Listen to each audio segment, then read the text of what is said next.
Hare Krishna, everyone. So, thank you very much for allowing me also to give some presentation on something that is very important and valuable to me, and I hope I can share some of the value I experience from it also with you, and perhaps ignite some inspiration to enter deeper into a particular yoga practice. In the beginning, I also would like to chant one mantra. Also in the Bhakti yoga tradition, mantras matter a lot. Also, of course, in the other traditions. But some might know us as we look like, and we are known for vibrating a lot of sound in form of mantras. And I will also speak a bit more about that practical process, because yoga means to engage the body, your mind, your senses, in a particular way so that spiritual growth and upliftment can happen. And one very famous mantra, which is actually the start and also an invocation for a great scripture called the Srimad Bhagavatam, it's called, or like goes like this: Om Namo Bhagavate Vasudevaya. Probably many of you, or most of you, have heard at least, or perhaps are very familiar with that mantra. And I would like to say a few words later on my understanding of the mantra. And I hope my voice allows me to chant it in a rather pleasant way for 3 times, as we used to do it also in our tradition, before we speak on any philosophical topic, on a shastra. It's meant also for invoking auspiciousness, for invoking blessings, so that the intelligence might generate useful talk, so to speak, for the benefit of all present.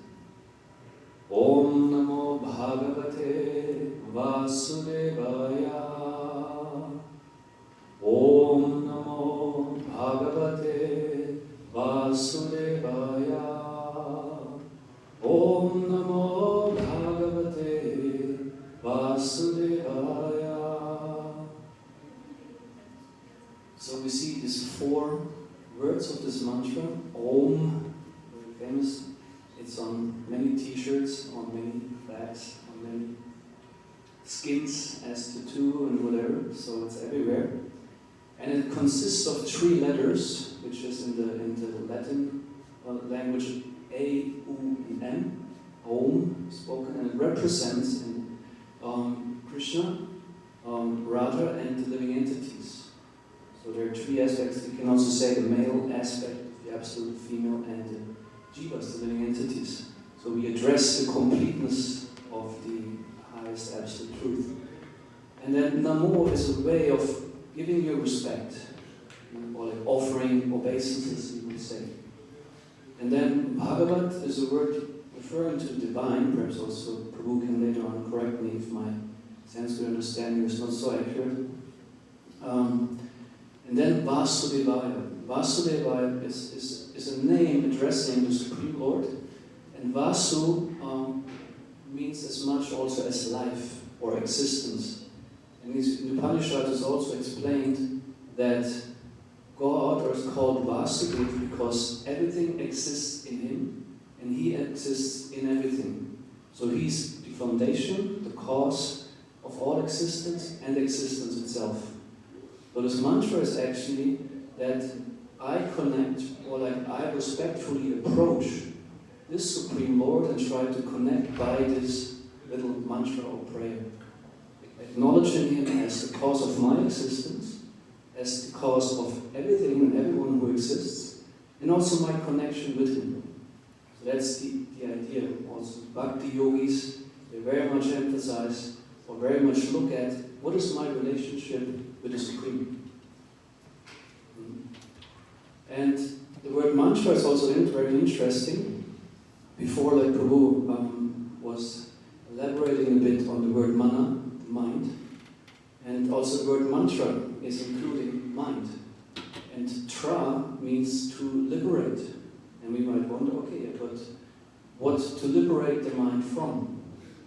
And in the Bhagavad Gita, we are taught that the living entity, when we as souls, there are 2 main energies, or like main perspectives. We say there's something that we are in essence, and something that we think we are, but we are not essentially. Similarly, like, I have a certain dress, and I could think I am that, or I am my uniform. Although I will change that, it will leave my body at some point. I will remain. So similarly, it said the body is only a vessel or like a form of clothing for the Atma or Jiva, the living entity. And that the living entity remains, whereas the body will pass. So, and the mind, when he enters into the material sphere, this is what we are taught, he becomes influenced, or it becomes influenced, and assumes, Prabhu was mentioning the ahankara, saying, I think I am that. I start to identify with something what I'm actually not, but it works. It's a powerful energy, it's a bit like hypnosis. In my work also as a therapist, I deal with hypnosis and suggestion. And also not just a therapist does it, advertisement does it. Everyone advertisement is hypnotizing you, you need that. And it even sells you something which makes you addicted, like cigarettes, but it's suggesting be free by smoking cigarettes. So very contradictory, but it works. You get addicted, but you think I'm free because I choose to get addicted. So there would be something. And so the mind becomes covered by illusion. And the mantra is meant to free the mind, liberate the mind from this illusion, because it is said one function of the mind is to be like a mirror. It shows you, or like gives you an opportunity to see yourself. And whatever is on that mirror will reflect. If it might be a color, you see yourself, let's say, in red, if your mirror is red. If the mirror is green, you see yourself in green, etc. If it's blurry, you see yourself blurred. So the mantra is meant to clear that mind and give you a clear visual, what is the self? You might, and one might wonder, okay, how is a mantra doing the job? Because often also you want, let's see, evidence or understanding, how does it really work? And we see that mantra means sound vibration. We vibrate the sound. And the vibration affects our body, the vibration affects our mind, and also our deeper sense of self. We might compare it to maybe a sports activity. Some of you are very active in some sports, like perhaps also cycling. In Switzerland you can, with a bicycle, you can do great tours. Someone likes to ride bicycles? Yes? Yes? Just imagine you sit on your bicycle and your bicycle starts to vibrate very strong. What do you think? How long can you remain on the bicycle in seconds or minutes? It means strong vibration, not just like a bit like your mobile when it gets an SMS, but really vibrating like that. In seconds? What do you think? 15 maybe. 15 seconds. Okay. 15 is relatively short, but you would have to leave the bicycle. You cannot handle the vibration, right? Or like if you would do sports where you hang on something like this here on the ceiling, if it would vibrate very strongly, your hands could not hold. The vibration would kick you off because also your joints wouldn't tolerate it. So similarly, if the mind is fused or exposed to this vibration of mantras, the transcendental sound, all the material energy, the subtle ones, they have to leave. And the mind will gain clarity. This is something experiential one can do. But it requires that you enter the practice. I can tell you a lot about it, and later we will have also some practical part where you might join in as much as you like to experience some mantra chanting and get the opportunity to vibrate the sound. It's also said the Atma or Jiva is alive. And life means activity, life means being vibrant. Life doesn't mean to be still. Of course it's good, like peace is important. We like to rest and we like to be peaceful. At the same time we also like to be active and to do and to vibrate literally. So this is something about the mantra chanting. And Prabhu was speaking about the karma and jnana yoga and referred a lot to the Bhagavad Gita, which includes all the 3 types of yoga that are written here. And as you also said, where I agree, these yogas are not seen to be completely separate from each other. Simply by language you can understand each of them ends with yoga, jnana yoga, karma yoga, bhakti yoga, many yogas. But what they all have in common is it's an attempt or like a particular method to connect. Yoga we understood before also it's about connection with the jiva, the atma and the Supreme Lord. So there are different methods how to attain that, and they also complement each other or like support each other. And it's also understood that the Bhagavad Gita has 18 chapters, and the first 6 chapters represent karma yoga. This is what the acharyas teach. The middle 6 chapters teach bhakti yoga, and the final 6 chapters focus a lot on jnana yoga. So it is said karma and jnana actually protect bhakti or support it. Because bhakti is also not something simply sentimental. I'm just like to be in love or like in some dwell in some emotion. No, it's based on understanding, jnana, or what is atma, what is matter, what is paramatma, but also activity. I must act. Also in philosophy, one of the great questions is, what shall I do? Many books are written on ethics and morals and what is the duty of human beings, so we all have that. We must act. Life means also action. And karma yoga gives guidance in what is the way of action that is in the true interest of the self. Would anyone like to share his understanding of what is the true interest of the self?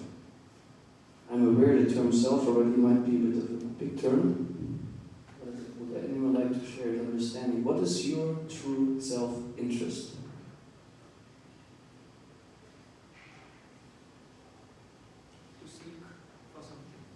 To seek for something that is not clear for what? It's the process of seeking. Use one's potential. Use one's potential. May I ask, like, if you think of using it, what would be the best thing to use it for as the ultimate outcome? For you, for others, doesn't matter what you are capable of doing, you should be able to do it. Okay, so just being in the potential, expressing it, using it because it is given. Like that. Because you can. Yes. I think this question, of course, allows a range of answers. I would like to present from the Bhakti Yoga school, as I was taught. The key element is, it said, the actual self-interest of the soul is to be connected in a loving relationship with its origin, Supreme Lord. So Atma and Paramatma, or like Krishna and Arjuna represent that they are in their original intended relationship. There we are kind of home, like similar as you might see. The interest of a family member is a functional family. It could be a comparison. It would be that things go well, that the relationships are good, that you feel fulfilled, happy, peaceful. So similarly, there's an interest of the self in relationship to the Supreme. So the Bhakti Yoga school is very much focusing on that, establishing and nurturing the relationship with the Supreme through Bhakti. And let's look at the word Bhakti. There probably will certainly be able to explain much more detail the range of possibilities how to look at that word from a linguistic point of view. Our spiritual master purposefully always translated Bhakti not only as love, which is common to see Bhakti as love, which is not wrong per se, but he particularly said Bhakti means devotional service. People might focus on Bhakti means devotion, which hints to the experience that is there, devoting yourself, experiencing love, but he added the word service. And people might wonder, devotional service, does it really ring with you? Does it feel, do you resonate with that when you hear Bhakti and then devotional service? We can be honestly saying, no, it doesn't. let's just stay with that. Because what he's indicating is that if I say devotional service, I automatically speak of activity. Love is expressed through activity. I can say, I love you. And I say it many times, but I do nothing. You think, what does it mean when he says, I love you? Right? And I say, yeah, I feel that I love you. Isn't that enough? And then part of you might object and say, no, it's not. But you may want to be nice and say, yeah, actually it's nice. But part of you will realize, no, love means expression of love also in activity. And there's the service. And devotional service is done actually in the first place by God to us. That's an interesting thought. Have you thought about that? God is our servant? And if yes, how would you explain it? How would you tell someone, yes, God is our servant?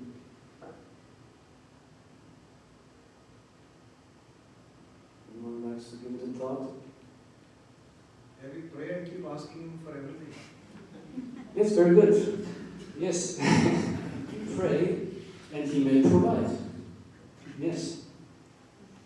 And this goes to the very core of the understanding of also the living entity, the Paramatma, because the scriptures tell us, the Srimad Bhagavatam, starting with the mantra Om Namo Bhagavate Vasudevaya, it continues and explains how Krishna, like what the Supreme Lord, is the cause of everything. The definition, there's a definition given. Absolute truth means that is that from which everything emanates. So, He provides the ground for everything here in this world. The world itself is coming from Him. So everything we can enjoy and relish and do here, it's thanks to Him. So He served us, or serving us continuously by providing the opportunity to experience varieties of life. So this is what He's doing. He's giving His energy and time. And from there, the Bhakti Yoga school makes a conclusion saying, alright, so if I'm on the receiving end, it's only natural in a loving relationship that I also reciprocate. You give something back. Like in a normal relationship, there's just one person receiving all the love and care and attention, but never gives something back, it won't work. At some point, one person or the other will file for divorce or just not be interested in the friendship. So what is said here then, it said, please give something back to Krishna, give something back to God. That's why we speak particularly about the Bhagavad Gita. And he says it can be very simple. Patram pushpam palam toyam. Just offer a little fruit, a little flower, and just simply show I'm grateful for what you've given me. And in this way I start a loving relationship. Because I can also pray and say thank you for like all that I receive daily, which is common also in other religious practices like Christianity. I myself spent some time in Christianity before I came to Bhakti Yoga path. So there is the emphasis on devotional service by engaging in a loving relationship with the Lord, by offering types of services like puja, worship. It's very common. Many of you, if not all, are familiar with performing puja, right? Offering your obeisances. So this is an act of devotion, giving yourself, or at least something of yourself to the Lord, and in this way maintain connection, yoga. We could also say in a broader sense, sort of like there's human yoga, where you connect to other people by serving them, would be considered a form of yoga, because you connect through service. But by Bhakti Yoga, what is highlighted is connecting to the Supreme Lord. So, and I would like to speak a bit how, for example, Jnana Yoga influences that process. Prabhu was quoting Bhagavad Gita, the second chapter, verse 40, Mantra Spashas Tikanteya, where it is about the duality of this world, and one should rise above it, not be affected, similar like as the seasons pass. So this is like 2 shlokas later, perhaps the third one, correct me, saying, giving a clear statement that a spiritualist is also a scientist. Because nowadays, of course, we have the big challenge. There are like some two, how to say, dogmas. One say religion or spirituality is only belief. And on the other hand, we have science is only fact. And I say it's not true. Because science, this is theoretical. There are also scientists who are simply believers who cannot prove what they actually say is true. And there are many religious people who are very scientific and can explain many phenomena very scientifically. So there are plenty of examples in the history. So the verse is going in Sanskrit, Nasato vidyate bhavo, na bhavo vidyate sataha, upayora vidrishnam tas, tvanayos tattvadarshinihi. There it is explained what is a tattvadarshi. Tattva is a term relating to truth.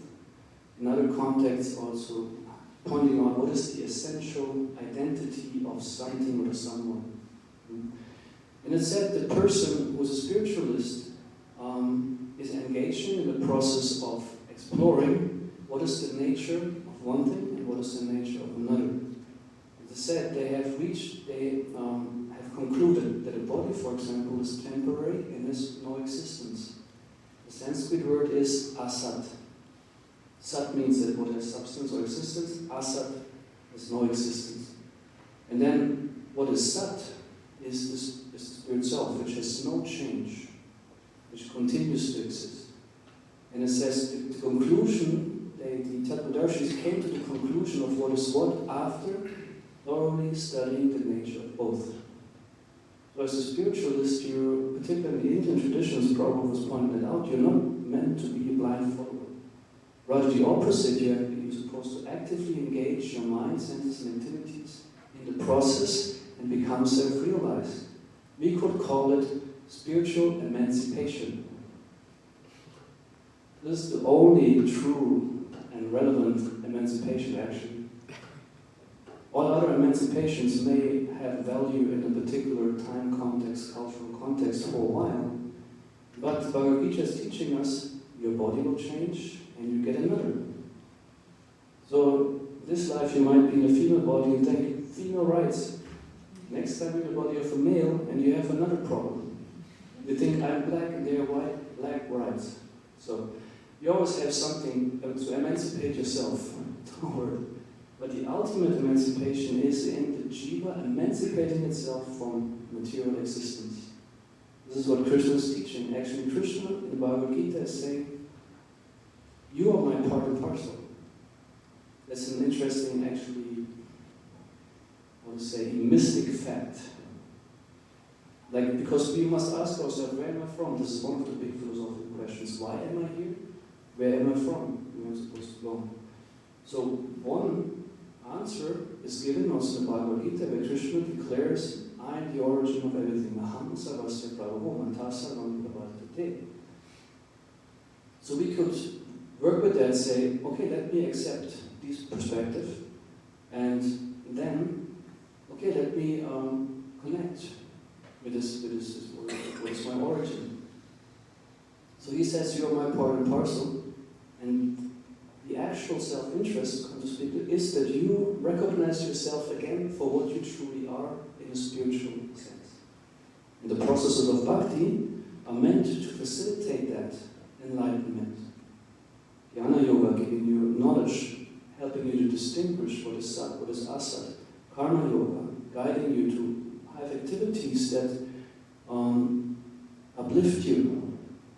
And bhakti is ultimately also the spiritual experience, the intensified experience of relationship with the Supreme. And there's a term called bhakti rasa. Rasa is a familiar term, it's for you much more than for me actually. It's in your language. Not just in Ayurveda, where you have rasa means taste, and the different types of taste for the tongue. But this bhakti rasa refers to a taste of the self in terms of experience, relationship. And the basic assumption is, as we are in this life, like most of you are family, how to say, your fathers, mothers, most of you, I would assume. Yes, or maybe some of you engaged in government service, or like in some companies, maybe leading, right? So in all these activities, what would would you say? What is your guiding impetus, or like what is driving you to do what you do? Like I could ask, okay, the motivation, but I'd rather ask you for, in terms of feeling, what gives you reason to do that? What would you say? Short. Few words. Someone likes to share? I love my job. You love your job. Okay, what is it? What makes it lovable to you? Because of the feeling. Yeah, the feeling, alright. Because some people might say, I hate my job. So your job has something that makes you experience love, affection, maybe fulfillment, I would assume. Right? The other? Sometimes it is duty. Yes, sometimes duty. Do you think can duty also be some satisfying experience? Definitely. Definitely. How would you describe it as a feeling? It's feeling, yeah. For example, when I think something as my duty, Mm-hmm. then I'm doing it for myself. I have some certain beliefs that this I have to do it because after doing this, because I'm doing all these things, I can achieve something, or I can give something to my family, myself, whatever my thoughts. It gives you a sense of success. Satisfaction, yeah. Satisfaction, yes. And that's what we do, that's the rasa. That's something we all seek. If this wouldn't be there, you wouldn't love your job, you would hate it. And if it wouldn't be there, you wouldn't like your duty. Only dry, it's only boring, or like draining, frustrating. So the rasa is important. So we as beings, we are driven by some sense of rasa. We want to have the experience, latest at the end.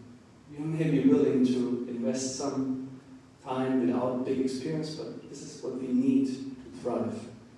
Like in a love relationship, if you don't feel like really thrilled and in love and affectionate, this relationship would mean less to you if you are, right?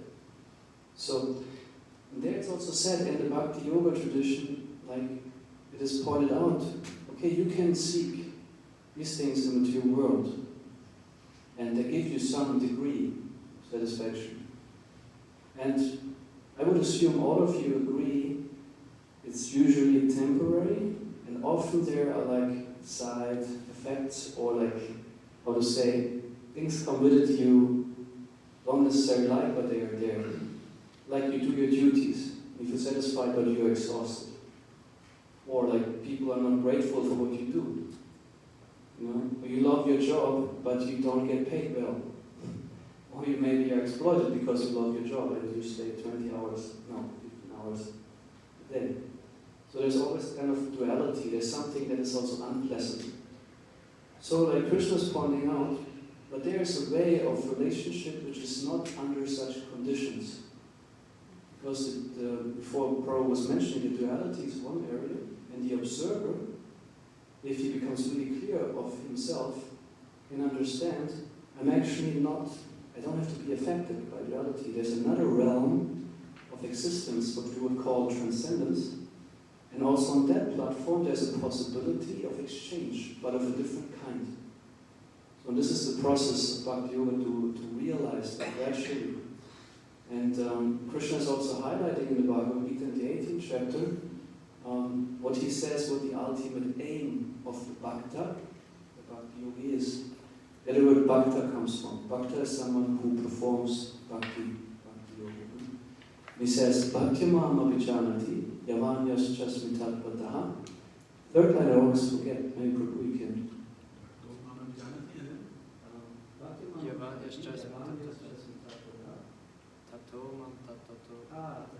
Tattvato gyatva vishyate tat anantaram.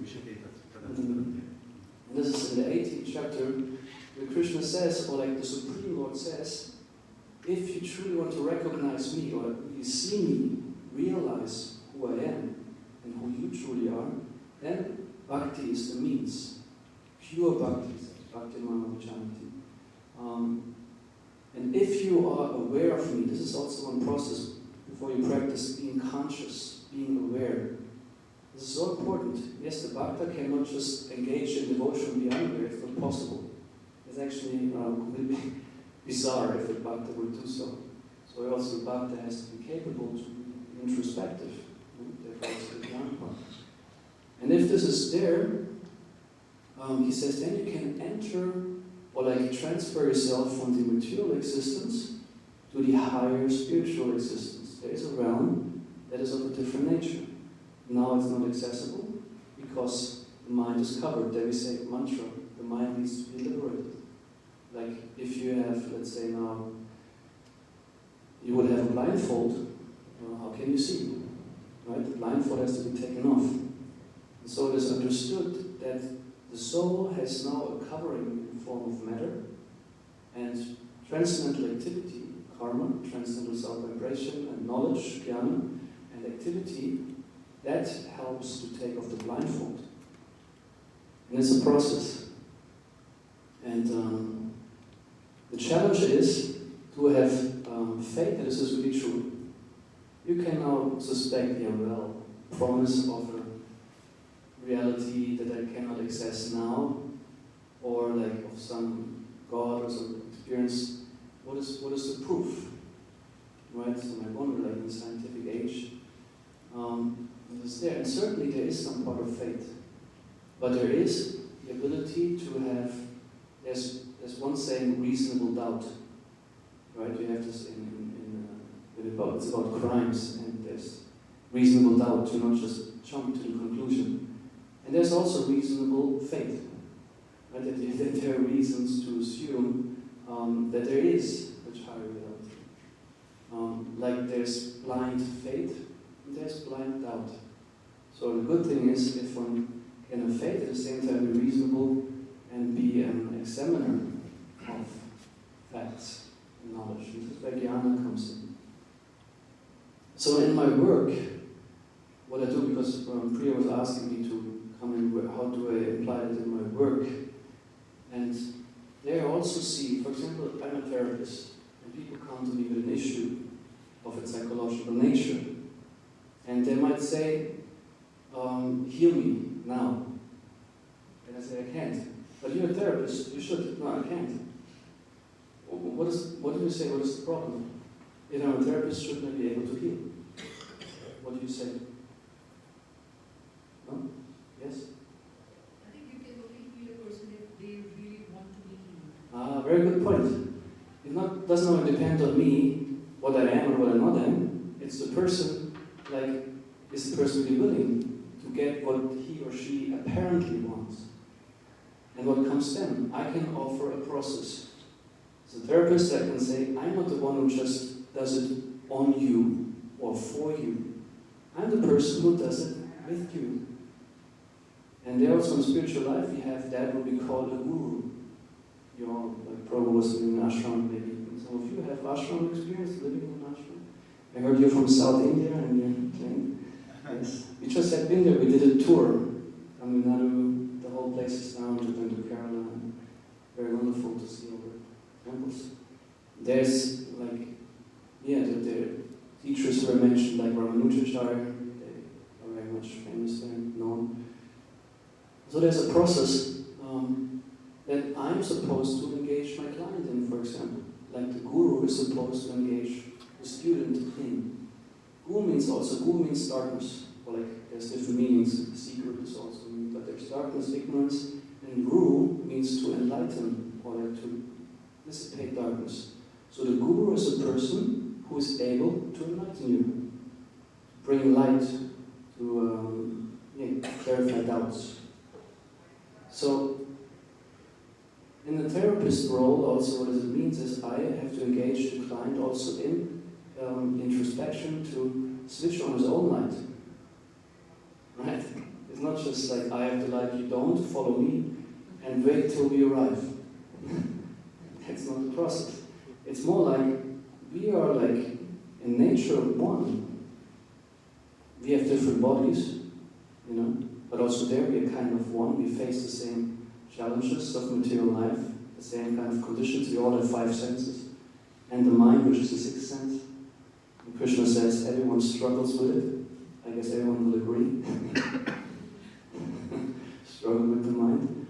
And also on a spiritual platform, it is said the Atmas are of same nature, Brahman. They're essentially same, but individual. So, but at the same time, we are united in our substantial oneness. So that's the idea. So every one of us, therefore, logical, is capable of illumination. Not just capable, but meant for. And actually, the Vedic or Indian traditions are rather focusing on helping the individual to attain enlightenment. So that's the big challenge also given to the human form of life. Our spiritual master was always emphasizing, use this form of life as a human, because here you are capable to attain self-realization. Now you have the consciousness, you have the means, the intelligence, the opportunities, so, and use that. But, as also children need guidance from A to B to C, it's not like we take birth and then it's like we are there. There's processes we can't even control, our body functions first. We cannot speak, no one understands us, which is suffering. And later when we have learned all that, then we need less guidance. Like also Prabhu was saying with the meditation, first we need to learn something, but then we should also be able to, they say in English, fly your own plane. A bit so similarly, this is again the spiritual emancipation we talk about, that the individual is also challenged to take full responsibility for one's process of spiritual life. So like in the therapy, what I also need to do is, I need to be there, be available, offer my skills, whatever knowledge I have, but also say, it's your duty to apply it, not mine. And if you come to me and say it doesn't work, and then I ask you to do it, and you say no, what can I do? If you're not willing to engage in the process, there will be no results, like in anything else. You can be a, how do you say that in English, someone who's a berater, for a consultant for like companies, and then you consult and give advice, and then they don't do it, or like don't apply it, so what to do? So also Bhagavad Gita is teaching so many things. With the idea, you apply it. Krishna is even explicitly saying at the end of the Bhagavad Gita to Krishna, have you listened to what I said? Have you understood? And now, please do what you wish to do. So he's presenting him with the choice, saying, I told you all the stuff, all the jnana, all the karma, all the bhakti, I told you all. But now it's up to you to make a decision. Are you willing to make a commitment to really go spiritual? That's the thing. Also, our spiritual master was always highlighting the pragmatic part of the Bhakti Yoga. He was saying, please engage in chanting, please come, take prasadam, make prasadam, engage in puja, read the books, study of Shastras is devotional service. Krishna says, someone who sincerely in the devotion studies these texts is performing a worship, a buddhi worship. Means the intelligence is used practically as worship in that sense. So that's what we are required, because then what happens, it's compared, please give me time, that the senses that I mentioned before might be compared to iron, and also the mind. And if they're put into fire, they will accept the qualities of the fire. So similar devotional service or Bhakti Yoga means to put your senses, your body, your mind, your intelligence, and even your ahankara in this transcendence, in this fire of transcendence, and your whole existence becomes spiritualized, practically. That's the idea. So now I talked a lot, I feel at least. And I would like to offer some questions, and later I engage you, or I give you opportunity to engage with us in some mantra sound vibration, to vibrate the material energy of your Atma, of our Atma, because the bad habit of matter is it comes back. So one has to continuously shake it off. Because there's some receptive, I would say we're receptive still. Like let's say you have some disease based on bad eating habits, stomach problems or digestive problems, And then you keep a diet, and then you do better, and you think, oh, I'm doing better. And then what your mind is doing, now I can eat like before. And what happens? You get back to the same problem. So also yoga means then ultimately to be consequent, to make change, to really go the spiritual path a bit longer. So thank you for, so are there questions, comments, or critiques?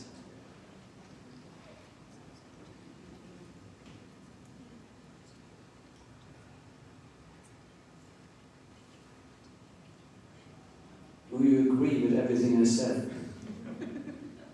Yes. Yes. The disagreement is putting it to practice. Every time such talks only tells us that, oh, what I think is right. It reaffirms, but I guess starts a little and then fades away, get caught into the same rigmarole of life. Yes, it's a very valid point. You might start something and it tends to fade away. You get some, it is ignited, your inspiration, but then, and the key is also for the Bhakti yogis, it's very essential, they say Sadhu Sangha, or like Bhakti Sangha. Association with people who also do it. To encourage yourself, to stimulate yourself. So also be in our temple, you're always invited, say, come to us, chant with us, discuss with us, and exchange with us. So in order so that it doesn't fade away, but rather like it's compared to a seed. In a seed you need to water and to nourish, like that. Yes.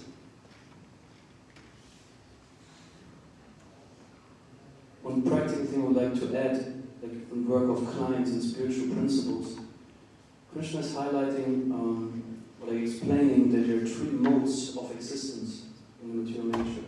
In Sanskrit, sattva, rajas, tamas. Familiar? Yes. So in sattva is also there has this reality or substance, truth is in there. And one very practical part everyone can do and perhaps must do is to practice truthfulness. For example, I might ask you, or like in another context say, did you like my presentation? You said yes, very nice. It's very good. But maybe part of you thinks, I actually disagreed with most of it, or like what he said was wrong. It might be the case, huh? So you say one thing, but you think another. So there's always but you could say, but you're saying that would be rude. What should I say? But there's convention. And Krishna is like giving even more challenge in the 17th chapter, verse 15, saying Anudvegam vakyam satyam priyahitam chayat swadhyaya pyasanam chaiva vanmayam tabochyate. There are some features of how a speech should be. And one thing is it should not be agitating, so it should not be too harsh and critical to you. It should be, by the same time, truthful. That's a challenge. Maybe the truth is ugly, and what should I do? I should tell you, make it pleasant. So this is one challenge to find out, because before it was about truth. Seeing things as they are is in one sense subjective, but to really dare also to express what you truly think and feel. Because then you're in tune with your mind. It might not be the absolute truth. That's also not the point. But you are more in resonance in the moment, in the truth, what is really happening for you. Because otherwise you have to deal with the irritation and dissonance of what you think and what you say and what you do. And that's practical spirituality. One aspect of sadhana. Try to be honest without being rude.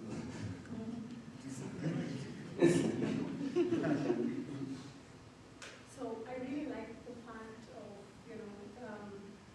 expressing through service, because otherwise it's only words. So expressing through service really brings some action into the whole thing.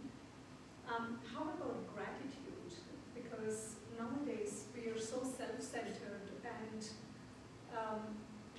I feel that people just take things for granted and there is actually no expression of gratitude.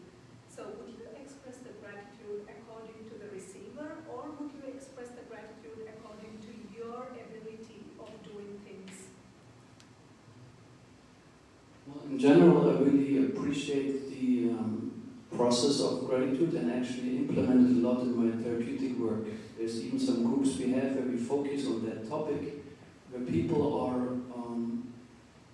guided to consciously seek in their lives what are things that I can be, or maybe should be, perhaps, but can is better, be grateful for in so many areas. No one question to find that out could be, if everything would be taken from me, if I would have nothing anymore, what would I miss the most? And then to find out, it's actually so good to me. It might be a person, might be a way of life, might be whatever. So, and gratitude is a very important way to acknowledge how is God taking care of you. Right? If I'm grateful, then I acknowledge, oh yes, actually I received so many things.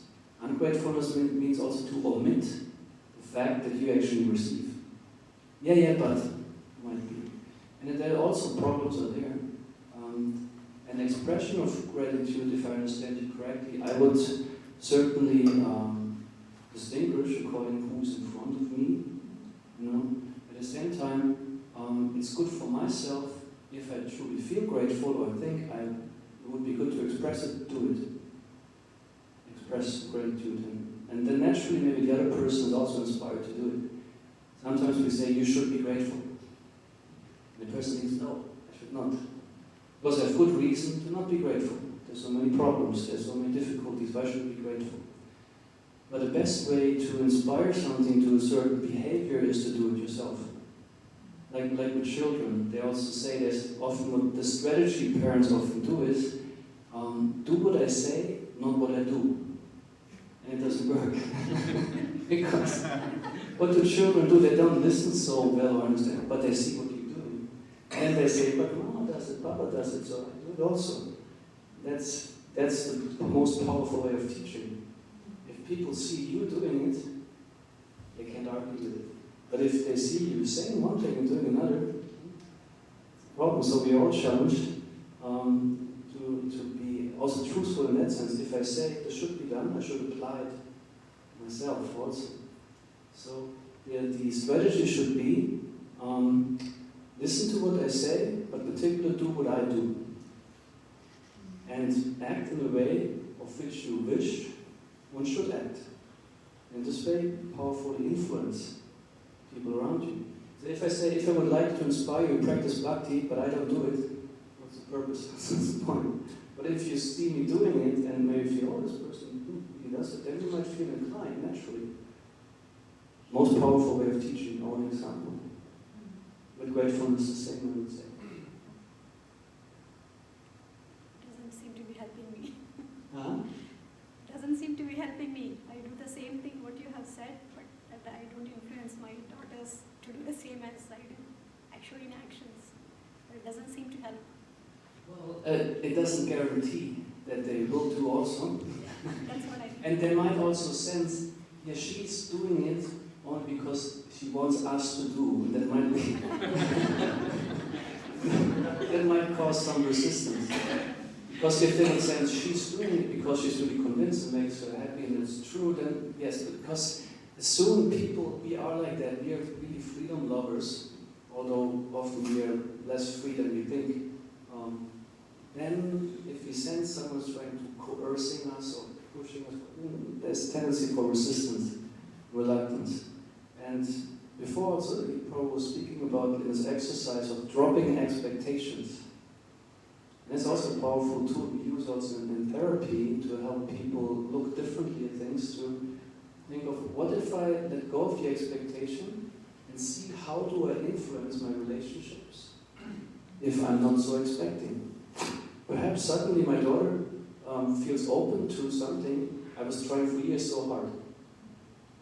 And now when I suddenly don't expect it anymore, she's open. Why is that? It's very simple, because she was resisting the unfreedom she experienced. It's like inspiration comes from freedom. choice. Does it help you perhaps a bit to look at the approach? We'll see. We'll see. Right, yes. Alright? So if there's no question, otherwise we would continue to have some kirtan. Just one question. Please. That you talked about the rasa.